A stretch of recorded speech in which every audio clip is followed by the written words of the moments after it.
1980s की बात है। वैश्विक स्तर पर कोल्ड वॉर चल रही थी। एक तरफ अमेरिका तो दूसरी तरफ सोवियत यूनियन था। अमेरिका नहीं चाहता था कि सोवियत यूनियन का प्रभाव साउथ एशिया और ऑयल रिच पर्शियन गल्फ पर फैले। इसी के चलते अमेरिका ने पाकिस्तान को अपना फ्रंटलाइन एलाय बनाया। अमेरिका और सऊदी अरेबिया जैसे देशों ने पाकिस्तान के रास्ते अफगान एंटी सोवियत फाइटर्स को वेपन्स, पैसे और ट्रेनिंग देना शुरू किया। इसके बदले पाकिस्तान को अरबों डॉलर की मिलिट्री और इकोनॉमिक एड दी गई, जिसमें F-16 फाइटर जेट्स और एडवांस रडार सिस्टम शामिल थे। इस सिचुएशन ने भारत और पाकिस्तान के बीच पहले से बने तनाव को और ज्यादा बढ़ा दिया। इसी के चलते इंडियन आर्मी ने सरकार से अपनी आर्टिलरी को अपग्रेड करने के लिए 155 mm की पावरफुल हाउइत्जर कैनन्स की डिमांड की। सरकार ने इस डिमांड को स्वीकार किया और डिफेंस सेक्रेटरी SK भटनागर की हेडशिप में एक हाई लेवल कमेटी बनी। लंबे ट्रायल्स के बाद 2 कंपनीज शॉर्टलिस्ट हुई। पहली कंपनी थी AB बोफर्स, जो स्वीडन की कंपनी थी, और वहीं दूसरी कंपनी थी सोफमा, जो फ्रांस की कंपनी थी। फील्ड टेस्ट में फ्रांस की कंपनी सोफमा हर तरह से आउट परफॉर्म कर रही थी, लेकिन मार्च 1986 में कुछ ऐसा हुआ जिसने सभी को हैरान कर दिया। डील फ्रांस को नहीं बल्कि स्वीडन के बोफर्स को मिली।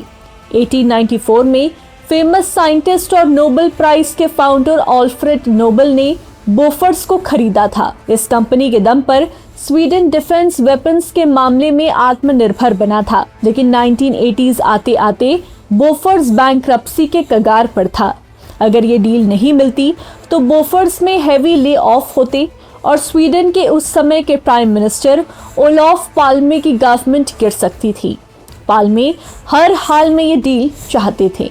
आखिरकार करीब 1500 करोड़ की ये डील फाइनल हुई, जिसमें इंडिया को 410 बोफर्स गन मिलने थे। ये स्वीडन की हिस्ट्री की सबसे बड़ी आर्म्स डील थी। इस डील के लिए प्राइम मिनिस्टर राजीव गांधी ने एक स्ट्रिक्ट शर्त रखी थी। डील में कोई भी एजेंट, मिडिलमैन या कमीशन नहीं चलेगा। इधर कमेटी के रिकमेंडेशन के सिर्फ 2 दिन बाद यानी 24 मार्च 1986 को फाइनल कॉन्ट्रैक्ट साइन कर दिया गया और इसी जबरदस्ती ने आगे चलकर भारत की सबसे बड़ी पॉलिटिकल हलचल को अंजाम दिया। 16 अप्रैल 1987 को स्वीडन के रेडियो प्रोग्राम में एक खुलासा किया गया। रिपोर्ट के मुताबिक बोफर्स ने यह डील पाने के लिए इंडियन पॉलिटिशियंस और डिफेंस ऑफिशियल्स को रिश्वत दी थी। करप्शन का एस्टिमेट लगभग 60 करोड़ था। इस खुलासे के बाद भारत की इन्वेस्टिगेटिव जर्नलिस्ट चित्रा सुब्रमण्यम और द हिंदू न्यूज़पेपर के सीनियर जर्नलिस्ट एन राम ने इस मामले की गहराई से जांच शुरू की। उन्होंने स्वीडिश रेडियो, स्वीडन के नेशनल ऑडिट ब्यूरो के सीक्रेट डॉक्यूमेंट्स और बैंक पे ऑफ डिटेल्स हासिल किए। जब इन डॉक्यूमेंट्स को पब्लिक किया गया तो स्कैम का पूरा नेटवर्क दुनिया के सामने आ गया। बोफर्स ने पैसे डायरेक्टली देने के बजाय 3 अलग अलग नेटवर्क से मनी लॉन्डर किया था ताकि कोई पकड़ा ना जाए। सबसे पहले आता है विन चड्डा और उनका एनाट्रॉनिक स्वेंस का नेटवर्क। विन चड्डा इंडिया में बोफर्स को ऑफिशियल लोकल एजेंट था। जब 1984 में इंडिया ने मिडिलमैन बैन किया तो बोफर्स ने पेपर पर चड्डा का कॉन्ट्रैक्ट खत्म दिखाया, लेकिन बोफर्स ने पनामा में स्वेंस्का नाम की एक शेल कंपनी बनाई। चड्डा को एनाट्रॉनिक के जरिए छोटा मोटा मंथली अमाउंट दिखाया गया, जबकि असली कमीशन स्वेंस्का के अकाउंट में टर्मिनेशन फी के नाम पर डाल दिया गया। चड्डा ग्राउंड लेवल पर बोफर्स का ईयर्स एंड आईज था।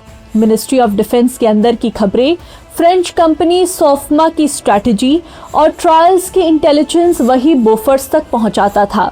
बोफर्स ने उसे खुश करने के लिए ये पैसे दिए ताकि इंटेलिजेंस लीक ना हो।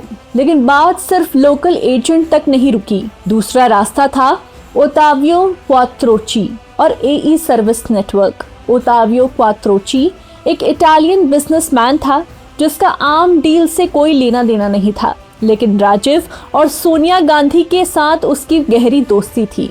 बोफर्स ने यूके रजिस्टर्ड कंपनी एई सर्विसेज के साथ डील की। अगर 31 मार्च 1986 से पहले कॉन्ट्रैक्ट फाइनल होता है तो एई सर्विसेज को 3% कमीशन मिलेगा। क्वात्रोची ने अपनी पॉलिटिकल प्रॉक्सिमिटी का यूज करके इंडियन ब्यूरोक्रेसी से फाइल रैपिडली पास करवाई। रिजल्ट, डेडलाइन से पहले 24 मार्च 1986 को डील साइन कर दी गई। और तीसरा सबसे बड़ा इंटरनेशनल फ्रंट था हिंदुजा ब्रदर्स का McIntyre Morisco network. Hinduja family global level पर हाईली इन्फ्लुएंशियल बिजनेस नेटवर्क रखती थी। कंपनी ने बोफर्स से टोटल $11 मिलियन के 9 पेमेंट्स रिसीव किए। इंटरनेशनल लेवल पर डिप्लोमेटिक पुश, ग्लोबल फाइनेंसिंग और फ्रेंच कॉम्पिटिटिव प्रेशर को न्यूट्रलाइज करने के लिए हिंदुजा ब्रदर्स का इस्तेमाल किया गया था। इस खुलासे ने इंडियन पॉलिटिक्स में भूकंप ला दिया। इस मामले में मुख्य आरोपी बने ओतावियो क्वात्रोची, विन चड्डा, हिंदुजा ब्रदर्स के श्रीचंद, गोपीचंद और प्रकाश चंद, एसके भटनागर, मार्टिन अर्दबो, जो बोफर्स एबी के प्रेसिडेंट थे, खुद बोफर्स एबी कंपनी और प्राइम मिनिस्टर राजीव गांधी, जिनकी सरकार पर डायरेक्ट आरोप लगा और स्लोगन गूंज उठा। लेकिन राजीव गांधी को सबसे बड़ा झटका ओपोजिशन से नहीं बल्कि उनकी ही सरकार के अंदर से लगा। उस समय के डिफेंस मिनिस्टर वीपी सिंह ने सरकार के खिलाफ बगावत कर दिया, जिसके बाद उन्हें पार्टी से निकाल दिया गया। पर तब तक वो करप्शन के खिलाफ देश की आवाज बन चुके थे। इसका असर ये हुआ कि 1989 के लोकसभा इलेक्शंस में कांग्रेस को बोफर्स मुद्दे की वजह से भारी नुकसान उठाना पड़ा और राजीव गांधी पावर से बाहर हो गए। वहीं वीपी सिंह देश के नए प्राइम मिनिस्टर बने और यहां से भारत में कोएलिशन एरा की शुरुआत हुई।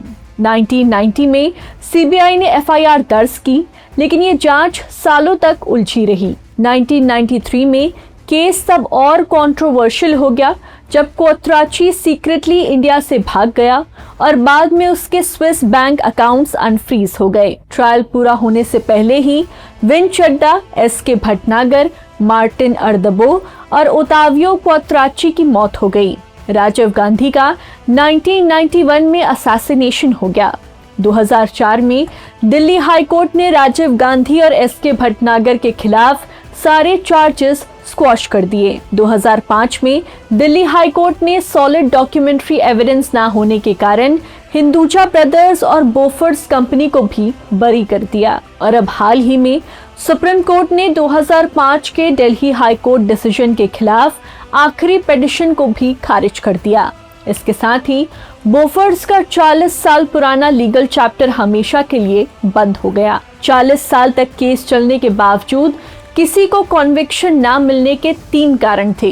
पहला, मुख्य आरोपियों और गवाहों की मौत हो जाना, और दूसरा, फॉरेन एक्सट्रेडिशन में नाकामयाबी और विदेशी बैंक्स से एविडेंस इकट्ठा करने में डिलेड प्रोसेस। तीसरा रीजन है सॉलिड पेपर एविडेंस ना होने के कारण कोर्ट ने केसेस को स्क्वॉश कर दिया। लेकिन यहाँ सबसे बड़ा सवाल हमारे सिस्टम और इन्वेस्टिगेटिव मैकेनिज्म पर उठता है।